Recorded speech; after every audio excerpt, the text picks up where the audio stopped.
Shalom, salam sejahtera bagi kita semua. Saat ini saya akan membawakan renungan berjudul Talenta. Bacaan Alkitab terdapat dalam Yesaya pasal 43 ayat 1 yang berkata, Aku telah memanggil engkau dengan namamu, engkau ini kepunyaanku.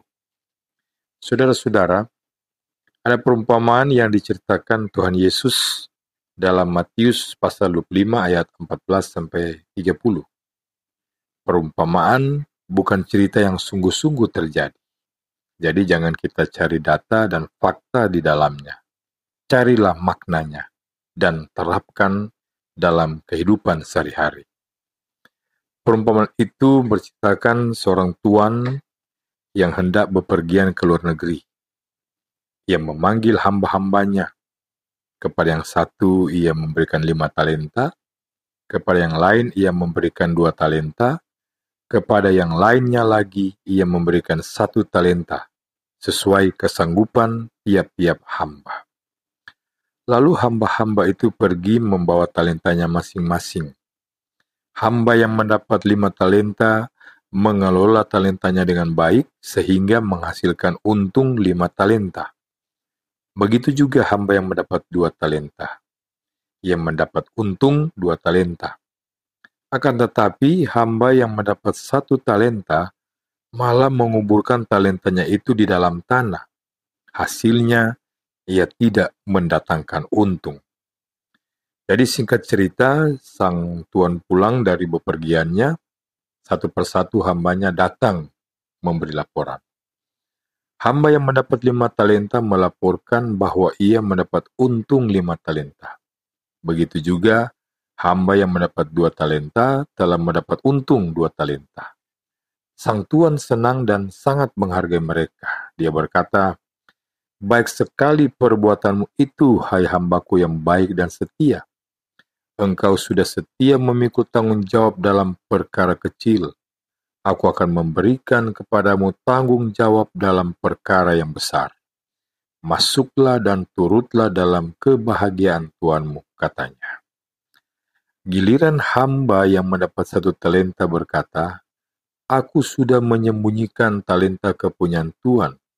Sekarang terimalah kembali. Maka marahlah sang tuan dan dengan keras ia berkata, Ambillah talenta itu darinya dan campakkanlah hamba yang tidak berguna itu ke dalam kegelapan yang paling gelap. Di sanalah akan terdapat ratap tangis dan kertak gigi. Perumpamaan itu selesai. Cerita pun berakhir sampai di sini. Apa maknanya perumpamaan itu bagi kita? Begini, saudara.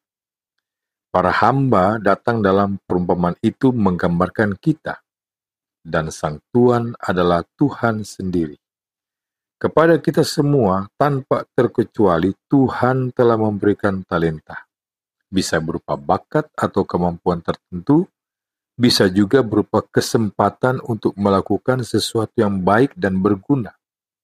Jadi tidak ada orang yang sama sekali tidak punya talenta. Karena itu, kita jangan merasa tidak berguna atau tidak bisa melakukan apapun. Kita juga jangan menganggap orang lain tidak ada gunanya. Tiap orang pasti memiliki hal baik yang bisa ia kembangkan. Hanya saja talenta kita tidak selalu sama rata. Ada yang punya banyak, ada yang punya sedikit. Begitu pula ada yang pintar, ada yang biasa-biasa saja. Ada yang kaya, ada yang miskin. Tidak masalah. Toh Tuhan memanggil kita apa adanya.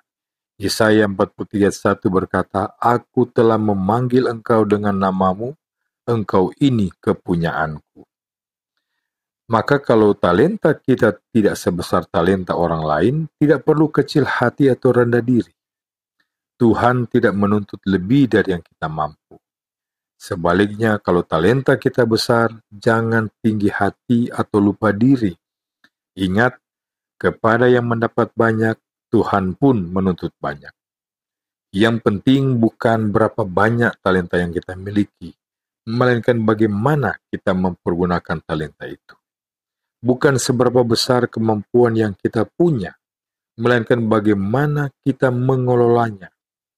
Seandainya pun kita memiliki talenta sebesar gunung, tetapi kalau tidak kita pergunakan dengan baik atau malah kita sia-siakan, percuma.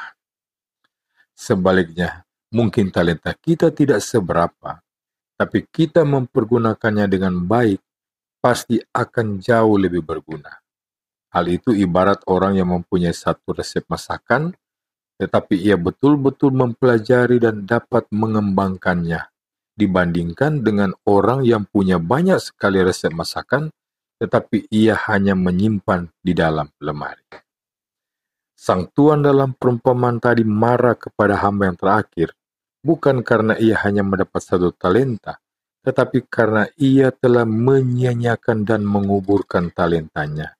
Sama dengan orang yang sebetulnya pandai dan terampil, tetapi ia lebih senang bermalas-malasan. Talenta yang ada pada kita bukanlah kepunyaan kita, yang bisa kita pergunakan semau dan sesuka kita, melainkan hanya titipan Tuhan untuk kita kelola. Seperti sang tuan dalam perumpamaan itu, akan ada saatnya Tuhan meminta pertanggungjawaban kita. Apakah kita sudah mempergunakan talenta itu sebaik-baiknya dan sebenar-benarnya atau tidak? Kalau iya, dia akan berkata, "Baik sekali perbuatanmu itu, hai hambaku yang baik dan setia." Tetapi bila kita malah menguburkannya, hati-hatilah. Dia pun akan berkata, "Campakkanlah hamba yang tidak berguna itu ke dalam kegelapan yang paling gelap." Mengerikan, bukan? Tuhan Yesus memberkati kita semua. Amin.